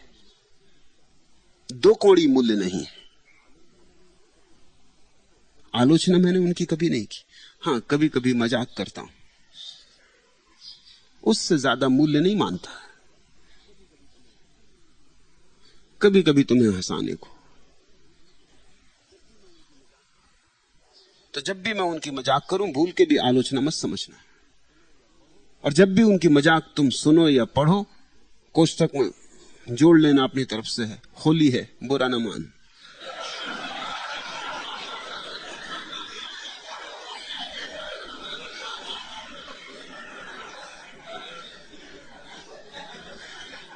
लेकिन तुम्हें आलोचना लगती होगी क्योंकि तुम आदी नहीं हो। तुम तो जिनके पास राज सत्ता है उनकी प्रशंसा सुनने के ही आदी हो। प्रशंसा करने के आदी हो, प्रशंसा सुनने के आदी हो। तुम राज सत्ता से ऐसे मोहित हो गए हो कि जिन व्यक्तियों का कोई भी मूल्य नहीं, वो पद पे बैठते से ही एकदम महामूल्य के हो जाते। और मजा यह कि पद से उतरते ही फिर निर्मूल्य हो जाते, फिर कोई नहीं पूछता उन्हें। पद पे होते हैं तो एकदम आकाश में उठ जाते, और पद गया कि फिर कोई नहीं पूछता उन्हें। फूल मालाएं तो दूर, लोग जूते इत्यादि भी नहीं फेंकते, बिल्कुल ही भुला देते।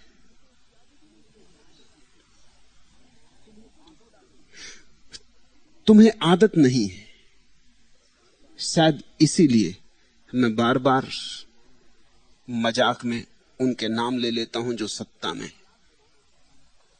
मैं तुम्हें याद दिलाना चाहता हूं कि सत्ता एक मखौल है, एक झूठ है, जिससे आदमियत मुक्त हो जाए तो अच्छा है। राजनेताओं से आदमी मुक्त हो जाए तो अच्छा है। राजनीति का इतना प्रभाव नहीं होना चाहिए। ठीक है, उसकी उपयोगिता है, मगर उसकी उपयोगिता इतनी नहीं है कि सारे अखबार उसी से भरे रहें और सारे देश में उसी की चर्चा चलती रहे। जिंदगी में और भी काम की बातें, जिंदगी में और भी बहुमूल्य कुछ है। राजनीति यानी महत्वाकांक्षा, पद लोलुपता। लेकिन तुम्हारे मन पद लोलुप है, इसलिए जो पद पे पहुंच जाते हैं उनके प्रति तुम्हारे मन में बड़ी प्रशंसा होती। ध्यान रखना क्यों होती। तुम भी पद लोलुप हो, तुम भी चाहते थे कि पहुंच जाते लेकिन नहीं पहुंच पाए, दूसरा पहुंच गया, तुम सम्मान में सिर झुकाते, तुम कहते हो हम तो हार गए लेकिन आप पहुंच गए। कोशिश हम अभी जारी रखेंगे, किसी दिन हम भी पहुंच जाएं। तुम ख्याल रखना, तुम उसी का सम्मान करते हो जो तुम होना चाहते हो। तुम्हारे सम्मान में कसौटी है। वे दिन अद्भुत दिन रहे होंगे जब लोगों ने बुद्ध का सम्मान किया और राजाओं की फिक्र न की। बुद्ध एक गांव में आए, उस गांव के वजीर ने अपने राजा से कहा कि बुद्ध का आगमन हो रहा है। वजीर बूढ़ा था, 70 साल की उम्र का था। राजा अभी जवान था, अपनी अकड़ में था, अभी अभी उसने कुछ जीत भी की थी और राज्य को बढ़ा लिया था। वजीर ने कहा कि बुद्ध आ रहे हैं, आप स्वागत को चलें। उस राजा ने कहा मैं क्यों जाऊं स्वागत को, आखिर बुद्ध एक भिखारी ही है ना, एक सन्यासी ही है ना, आना होगा मिलने तो मुझसे मिलने आ जाएंगे, मैं क्यों जाऊं मिलने को। उस वजीर ने यह सुना, इस्तीफा लिखने लगा। राजा ने पूछा क्या लिख रहा है, उसने कहा मेरा इस्तीफा, अब तुम्हारे पास बैठना उचित नहीं।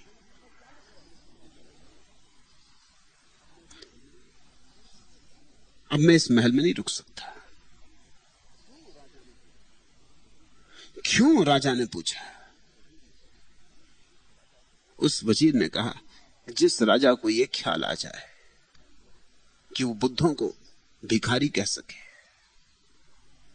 उसकी छाया में भी बैठना पाप है, गुनाह है। क्षमा करें मुझे मुक्ति चाहिए।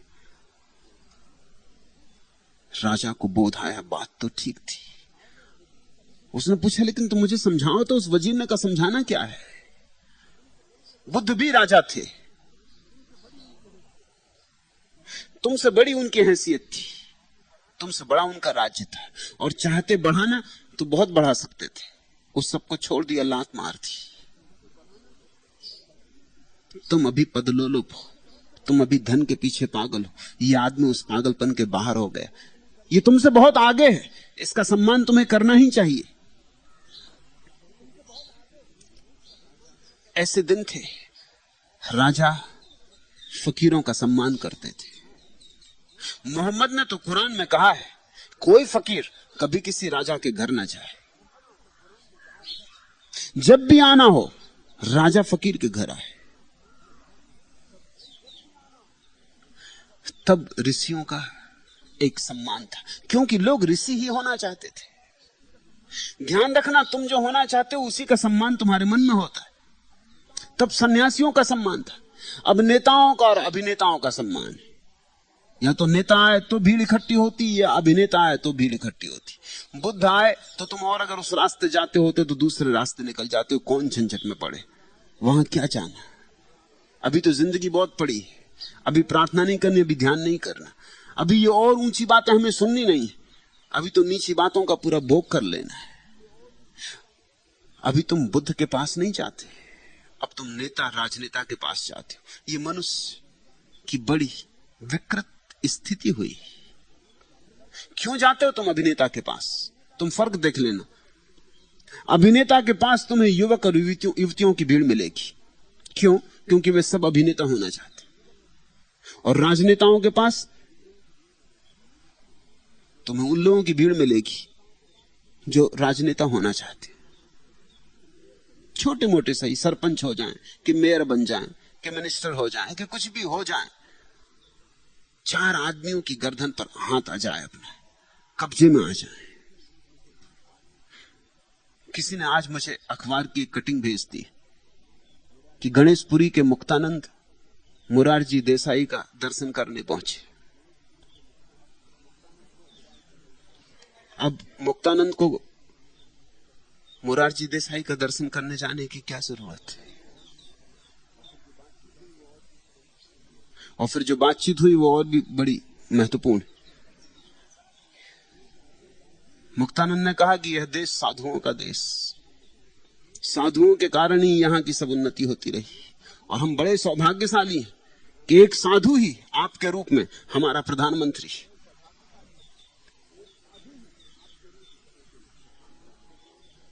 इस तरह के खुशामदानंद इस देश को विकृत करते रहे।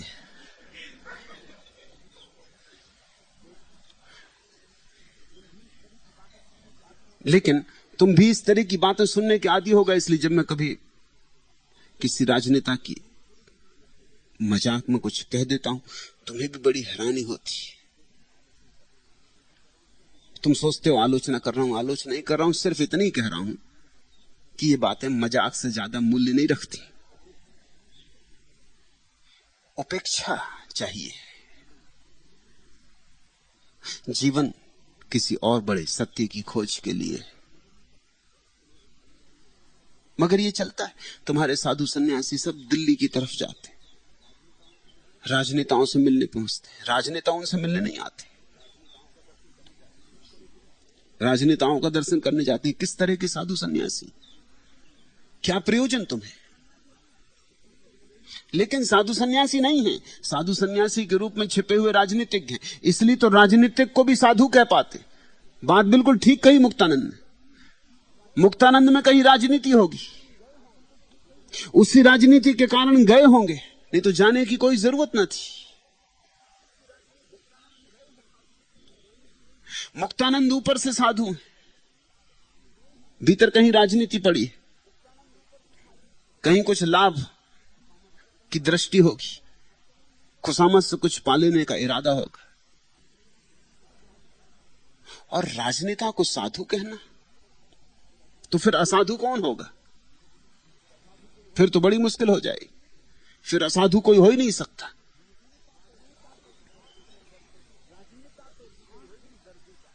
राजनेता तो आखिरी दर्जे का असाधु है। एक सज्जन मेरे पास आए, उन्होंने कहा कि मैं शराब पीता हूं, मांसाहार भी करता हूं, और कभी दिवाली इत्यादि को जुआ भी खेल लेता हूं,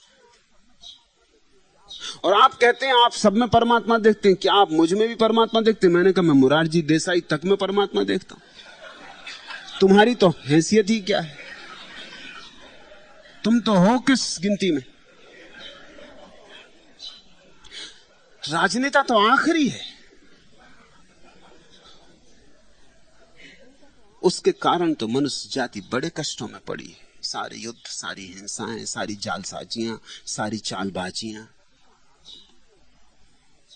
पद का आकांक्षी और साधु, लेकिन खुशामद करनी है। मैं किसी की स्तुति नहीं कर रहा हूं, आलोचना भी नहीं कर रहा हूं, मैं तो जैसा है वैसा कह रहा हूं। मैं सिर्फ इसलिए ये कभी कभी मजाक कर देता हूं ताकि तुम्हें ख्याल रहे कि राजनीति का मूल्य इससे ज्यादा नहीं है। लेकिन आलोचना करने योग्य मैं कुछ नहीं पाता हूं उनमें।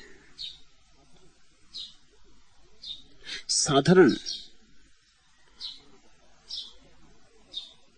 मनोदशा है, वक्तव्य साधारण है, होंगे ही साधारण। पद लोलुप असाधारण कभी होता ही नहीं। पद लोलुपता साधारण रोग है। इस दुनिया में हर आदमी पद पर होना चाहता है, यह बड़ा साधारण रोग है, इसमें कुछ विशेषता नहीं। विशेषता तो तब है जब कोई आदमी पद पर नहीं होना चाहता, तब कुछ असाधारणता घटती। और राजनीति अध्यात्म बिल्कुल विपरीत है। राजनीति का अर्थ है दूसरों पर कैसे मेरा कब्जा हो जाए, मैं दूसरों का मालिक कैसे हो जाऊं। अध्यात्म का अर्थ है मैं अपना मालिक कैसे हो जाऊं। ये बड़ी विपरीत बातें। इसलिए तो हम सन्यासी को स्वामी कहते हैं। स्वामी का मतलब अपना मालिक, स्वयं का मालिक। ये दो अलग यात्राएं। राजनीति बहिर यात्रा है, दूसरों का मालिक कैसे हो जाऊं, कितने बड़े समूह का मालिक हो जाऊं। अध्यात्म का अर्थ होता है अपने जीवन में मेरी मालिकियत कैसे हो जाए, मैं मन का गुलाम न रह जाऊं, मैं मन का मालिक हो जाऊं, मेरे भीतर अंतर साम्राज्य पैदा हो। ये बड़ी भिन्न बातें हो गई। राजनीति ले जाएगी भीड़ में, अध्यात्म ले जाएगा एकांत में। राजनीति उलझाएगी दूसरों से, अध्यात्म सुलझाएगा दूसरों से। अध्यात्म है आत्म साक्षात्कार। राजनीति में तो सब उपद्रव करने ही पड़ेंगे। राजनीतिक तभी तक साधु मालूम पड़ते हैं जब तक सत्ता में होते। सत्ता गई कि उनकी सब साधुता खुल जाती। सत्ता चाहिए तो साधुता बनी रहती, क्योंकि सब अखबार उनके हाथ में, ताकत उनके हाथ में, पुलिस उनके हाथ में, व्यवस्था उनके हाथ में। कौन पता लगाए कि वो क्या कर रहे हैं। अब जुल्फिकार भुट्टो जब तक सत्ता में तब तक साधु, अब पाया गया कि वो हत्यारे, मगर मजा बड़ा जटिल है। अब कोई नहीं कह सकता कि वो सच में हत्यारे हैं या नहीं, क्योंकि अब जो सत्ता में है वो चाहते हैं कि उनको हत्यारा सिद्ध करें। आज जो सत्ता में है पाकिस्तान में, कल अगर वो सत्ता से नीचे उतर गए तो हो सकता कोई अदालत फैसला दे कि उन्होंने भुट्टो की हत्या करवा दी। अभी इंदिरा मुजरिम मालूम पड़ती, क्योंकि सत्ता नहीं, सत्ता में थी तो मुजरिम मालूम नहीं पड़ती थी। लेकिन कोई नहीं कह सकता कि जो उसे मुजरिम सिद्ध करने की कोशिश कर रहे हैं वो सत्ता में से उठ जाने के बाद सही साबित होंगे, वो खुद भी मुजरिम पाए जा सकते। यहां सब चचेरे भाई बहन, मुरारजी भाई के इंदिरा बहन, सब चचेरे भाई बहन, कुछ भेद नहीं। राजनीतिक भिन्न हो ही नहीं सकते। इसलिए तो तुम देखते हो इतनी पार्टी अदल बदल होती रहती, क्योंकि राजनीतिक भिन्न होते ही नहीं। इस पार्टी या उस पार्टी में फर्क कुछ नहीं पड़ता। राजनीतिकों को एक ही आकांक्षा, पद पर कैसे हो। पार्टी कौन हो इससे क्या लेना, झंडा कौन हो इससे क्या लेना। डंडा अपना होना चाहिए, झंडा कोई भी लगा लेंगे,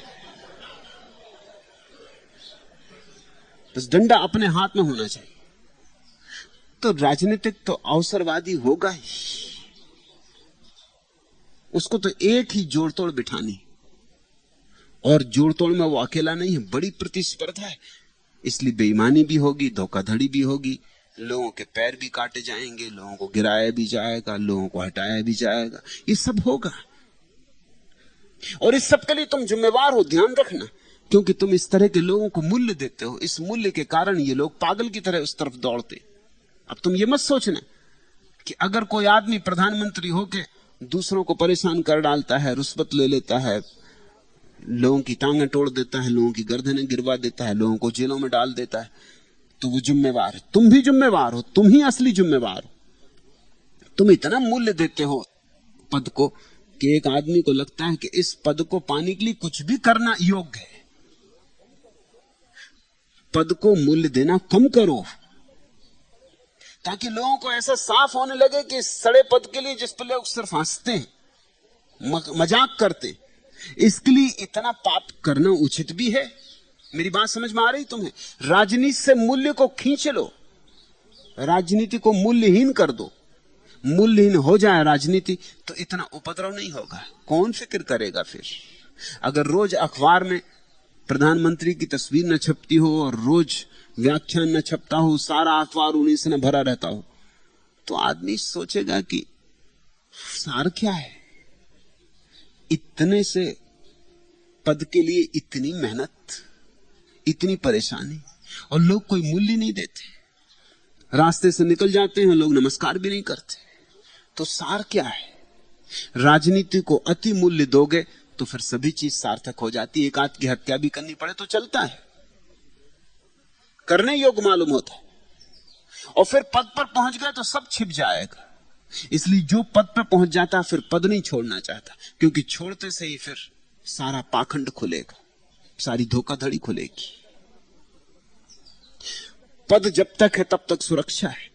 एक दफा जो पद पर पहुंच गया वो फिर ऐसा जोर से पकड़ता है कि वो चाहता पद पर रहते हुए ही मर जाऊं, तो इस बचाव है। नहीं तो पद पर सब उपद्रव वही के वही होते, वही का वही खेल, जरा भी फर्क नहीं पड़ता। इंदिरा चली जाती है, उनके साथ ही संजय गांधी चले जाते हैं, मुरारजी आ गए, उनके पीछे ही कांति देसाई आ गए। कुछ फर्क नहीं पड़ता, सब वही खेल है। सिक्के बदल जाते हैं, रंग बदल जाता है, मगर भीतर की असलियत वही की वही जाल चलता रहता है। मैं आलोचना करने योग्य नहीं मानता राजनीतिज्ञों को, सिर्फ मजाक करने योग्य मानता।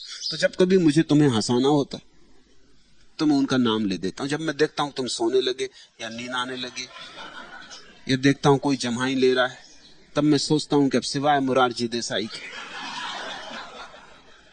इन सज्जन की जमाई नहीं रुकने वाली।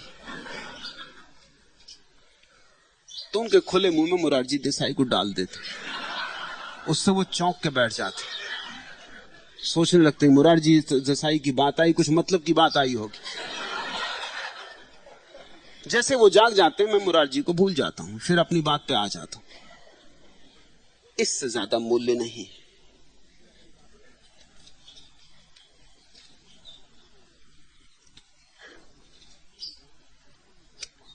छठवां प्रश्न। भगवान, पहली ही बार आपके सानिध्य में आजोल शिविर में ध्यान करते ही चेतना में ऐसी चिंगारी प्रकट हुई कि मेरे पूर्व व्यक्तित्व का विस्फोट हो गया। मेरी चेतना में कई महीनों तक भूकंप आते रहे और पागल सी स्थिति में मैं कांपता रहा। उन दिनों में रोज 2 रोज तक अपनी मातृभाषा गुजराती भी न बोल सका और बोलने में हिंदी या अंग्रेजी आती रही। पेड़ को स्पर्श करते ही विद्युत का झटका लगता, आंख बंद होने पर भी परवश होकर शरीर आपके चरणों में आ गिरता। सूरज से भी शक्ति संचार का अनुभव होता, बिना सोचे हाथ भारी हो जाते और प्रभु चिकित्सा अपने आप होने लगती। भगवान, बताने की कृपा करें कि यह सब क्या हो रहा था। अब मैं ज्यादा शांत और आनंदित हूं और आपके साथ होने पर अपने को कृतकृत्य अनुभव करता हूं। पूछा है स्वामी कृष्ण सरस्वती ने। मुझे भली भांति याद है आजोल में उन्हें जो हुआ था। कोई महत्वपूर्ण घटना घटी थी। उनका अहंकार विदा हो गया था कुछ दिनों के लिए। विराट ने उन्हें पूरी तरह आपूरित कर लिया था। समझ के बाहर स्वभावतः ऐसी घटना होती। पूछना उचित है कि क्या हुआ था। झरोखा खुला था, एक द्वार खुला था और उस द्वार के खुलने के बाद फिर कृष्ण सरस्वती दोबारा वही व्यक्ति नहीं हो सके जो पहले थे। वो व्यक्तित्व गया, एक नए व्यक्ति का आविर्भाव हुआ। मगर अभी यात्रा पूरी नहीं हो गई। ऐसा और बहुत बार होगा, कम से कम ऐसा 7 बार होगा। मनुष्य के भीतर 7 केंद्र हैं और जब भी एक केंद्र से ऊर्जा दूसरे केंद्र पर जाती है तो ऐसा होता है, फिर दूसरे से तीसरे पे जाती तो फिर ऐसा होता है। हर केंद्र पर यह विस्फोट घटते होगा, घबराना मत। और हर विस्फोट के बाद शांति बहुत गहरी हो जाएगी, फिर और विस्फोट होगा और भी शांति गहरी हो जाएगी और अंतिम विस्फोट के बाद शांति ही रह जाती। कोई व्यक्ति भीतर शांत है ऐसा नहीं बचता, सिर्फ शांति बचती। मुक्त कोई नहीं बचता, मुक्ति बचती। कोई व्यक्ति ज्ञान को उपलब्ध हो गया ऐसा नहीं, बस ज्ञान ही शेष रह जाता, रोशनी रह जाती, शुद्ध प्रकाश रह जाता। शुभ घटना घटी थी और घटेगी, लेकिन घटाने की अपनी तरफ से चेष्टा मत करना, अन्यथा नकली होगी। प्रतीक्षा करना धैर्यपूर्वक, ध्यान जारी रखो और धैर्यपूर्वक प्रतीक्षा करो। और जब भी ऐसा घटे तो रुकावट मत डालना, उसे घट जाने देना। 2-4 दिन में फिर सब शांत हो जाएगा और हर घटना तुम्हारे जीवन को नई रोशनी, नया अर्थ, नई संजीवनी दे जाएगी।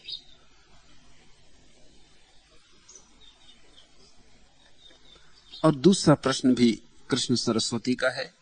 बंबई में आपके साथ रहने पर आपसे इतना लगाव हो गया था कि आप कहीं भी दूर भेजते थे तो बस इतना दुख होता था कि बहाना बनाकर आपके सानिध्य में आ जाने की इच्छा होती थी। जब नैरोबी अफ्रीका भेजा तो निरुपाय होकर चेतना ने आपसे दूर रहना स्वीकार कर लिया। फिर जब अमेरिका भेज दिया तब वहां रहने पर आपसे लगाव कम हो गया, ऐसा अनुभव हुआ और मैं इतने दिनों तक आपसे दूर रह सका। मुझे भय लग रहा है कि क्या आपके प्रति मेरा प्रेम भी साथ में कम नहीं होता जा रहा है। प्रभु कृपया बताइए, क्या मैं सही दिशा में जा रहा हूं? मेरा आपसे और आश्रम से दूर रहने में राज क्या है? क्योंकि मैं ध्यान तो कर लेता हूं, किंतु आपसे दूर रहने से ऐसा भय है कि मैं सत्संग से वंचित हो जाता हूं।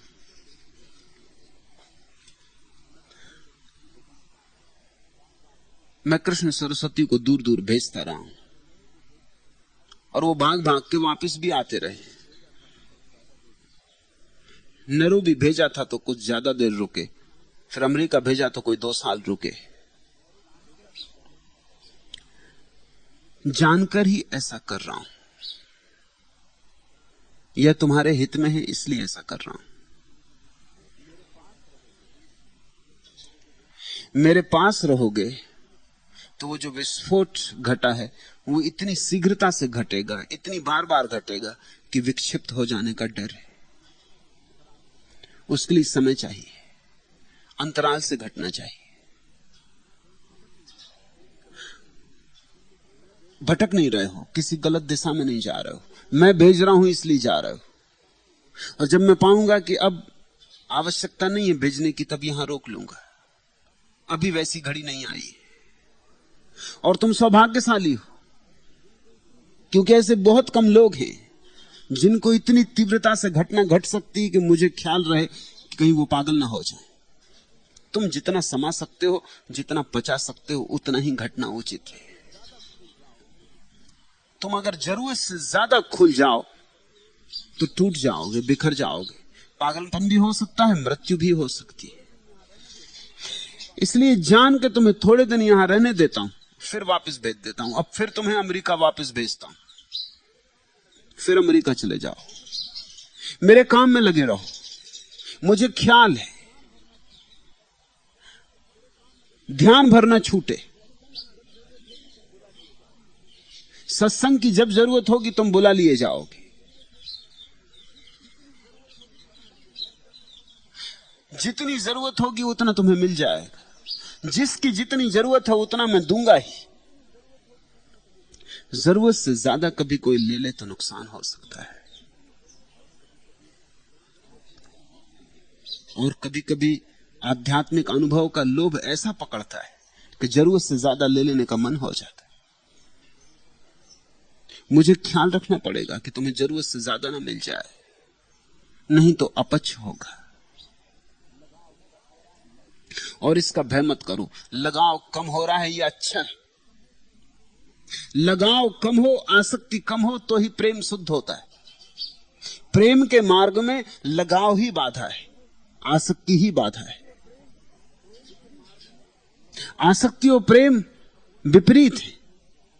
इसलिए आसक्ति के कम होने को तुम प्रेम का कम होना मत समझना। आमतौर से ऐसा ही हम समझते हैं कि आसक्ति प्रेम है, तो आसक्ति कम हो रही तो कहीं प्रेम तो कम नहीं हो रहा। चिंता समझ में आने जैसी है, पर भय मत करना। प्रेम बात ही और है। आसक्ति के परिपूर्ण चले जाने पर उदय होता है प्रेम का। आसक्ति अशुद्धि है प्रेम में। जब आसक्ति बिल्कुल नहीं रह जाती तब प्रेम परिपूर्ण शुद्ध होता है, तब प्रेम प्रार्थना हो जाता है। अच्छा है आसक्ति कम होती चली जाए। आसक्ति कम होनी ही चाहिए।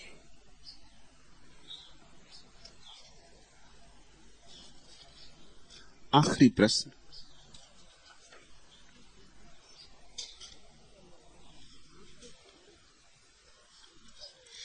आपको सुन सुन के भक्ति का यह रोग लगता है, मुझे भी लग गया है। अब धैर्य नहीं रखा जाता है, आकांक्षा होती है बस सब अभी हो जाए। रोग तो अच्छा हुआ लग गया, लगने दो, सौभाग्य है यह। इस रोग को महारोग बनने दो।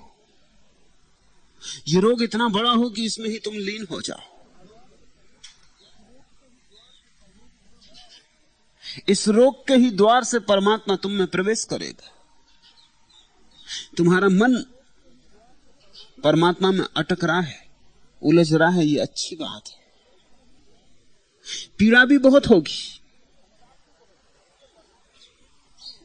संताप भी बहुत होगा, क्योंकि जिनको परमात्मा का कुछ पता नहीं है उन्हें गहरी पीड़ा का भी पता नहीं है। उनके सुख भी उथले हैं, उनके दुख भी उथले। अब जिसको धन मिलने से सुख मिलता है उसका सुख भी उथला है, उसको धन न मिलने से दुख मिलेगा, उसका दुख भी उथला है। इस संसार के सुख दुख दोनों ही उथले।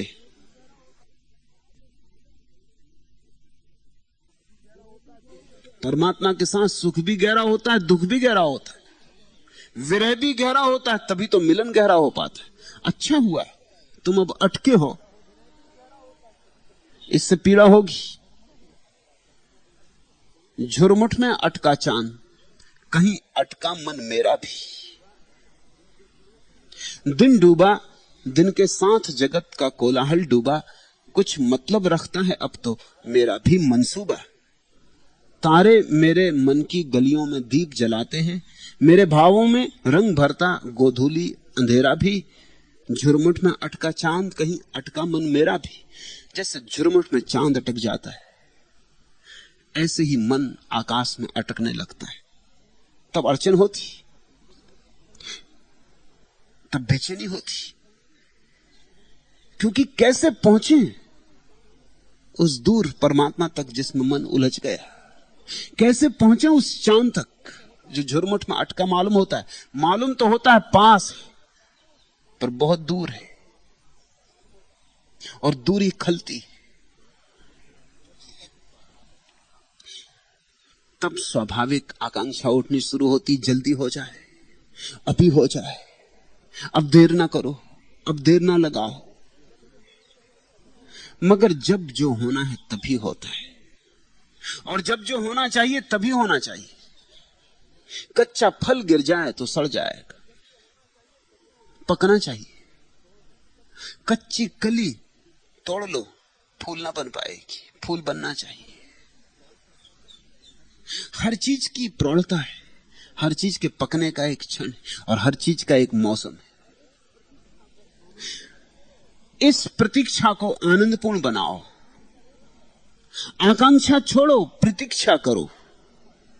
प्रार्थना का रोग लग गया, अच्छा हुआ, अब एक रोग और लगाओ, प्रतीक्षा का। क्योंकि प्रार्थना अगर अकेली हो, प्रतीक्षा ना हो, धैर्य ना हो, तो फिर बड़ी बेचैनी हो जाती है।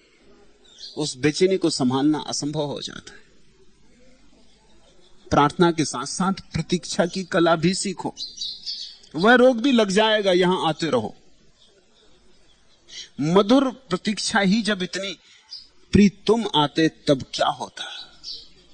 मौन रात इस भांत की जैसे, कोई गत वीणा पर बजकर अभी अभी सोई खोई सी। सपनों में तारों पर सिरधर, और दिशाओं से प्रतिध्वनियां जागृत सुधियों सी आती हैं। कान तुम्हारी तान कहीं से यदि सुन पाते तब क्या होता। मधुर प्रतीक्षा ही जब इतनी, प्रीत तुम आते तब क्या होता। बैठ कल्पना करता हूं, पगचाप तुम्हारी मग से आती। रग रग से चेतनता खुलकर आंसू के कण सी झर जाती। नमक डली सा गल अपनापन सागर में घुलमिल सा जाता। अपनी बाहों में भरकर प्री कंठ लगाते तब क्या होता। मधुर प्रतीक्षा ही जब इतनी, प्रीतु माते तब क्या होता। प्रतीक्षा को मधुर बनाओ, प्रतीक्षा का माधुरी समझो। इंतजार का मजा है, परमात्मा की याद है, परमात्मा की प्रतीक्षा है। पुकारो, रो, राह देखो। राह भी मधुर है, विरह भी प्यारा है। इस भाव को समझो, इस भाव को जगाओ, इस भाव में रचो पचो। और जितनी गहरी प्रतीक्षा होगी उतने जल्दी घटना घट जाती है, और जितना अधैर्य होगा उतनी देर लग जाती। इस सूत्र को स्मरण रखना, जितना अधैर्य उतनी देर, जितना धैर्य उतनी जल्दी। अगर अनंत प्रतीक्षा हो कि अनंत काल में भी आओगे तो मैं राह देखूंगा, तो इसी क्षण भी आना हो सकता है। मगर अनंत धैर्य हृदय में जब खिलता है तो फिर परमात्मा को और देर करने का कोई कारण नहीं रह जाता। अनंत धैर्य खबर है कि पक गए तुम। कहते हो आपको सुन सुन के भक्ति का यह रोग लग गया, अब धैर्य नहीं रखा जाता, आकांक्षा होती है बस सब अभी हो जाए। मैं समझता हूं ऐसा ही होता है, लेकिन समझ को और निखारो। ऐसा होना स्वाभाविक तो है, लेकिन यही स्वाभाविक बाधा बन जाएगा। फिर क्या होता है, आदमी जब बहुत अधीर हो जाता है तो दो ही बातें, या तो एक सीमा आ जाती, अधेरी को सहना मुश्किल हो जाता, वो सोचता है छोड़ो ये सब होता जाता नहीं, न कोई परमात्मा है न कोई प्रार्थना, मैं भी कहां की झंझट में पड़ गया। या तो ये होता है, और या फिर अधेरी इतना हो जाता है कि आदमी टूट जाता है, बिखर जाता है, विक्षिप्त हो जाता है। दोनों हालत में बात चूक जाती है। शक्ति को प्रार्थना में लगाओ और कब आना ये उस पर छोड़ दो। इसको ही मैंने कल उत्क्रांति कहा। तुम प्रार्थना करो उतना प्रश्न, और फिर परमात्मा पर छोड़ दो। जब जो होना हो, फलाकांक्षा ना करो,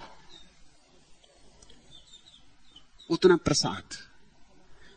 प्रार्थना, प्रयास और फिर प्रतीक्षा, फिर उसका प्रसाद। जब देगा, जब योग समझेगा तब देगा। शिकायत मत करो। ऐसा कभी नहीं हुआ है कि जब भी कोई व्यक्ति योग हुआ हो और क्षण भर की भी देरी हुई हो। तुमने कहावत सुनी है, उसके घर देर है अंधेर नहीं। मैं तुमसे कहता हूं, न अंधेर है न देर है। जिसने ये कहावत रची होगी वो अधेरी में पड़ गया होगा। तो उसने कहा होगा बड़ी देर हो रही। अभी आस्था नहीं खोई तो कहता अंधेर नहीं है।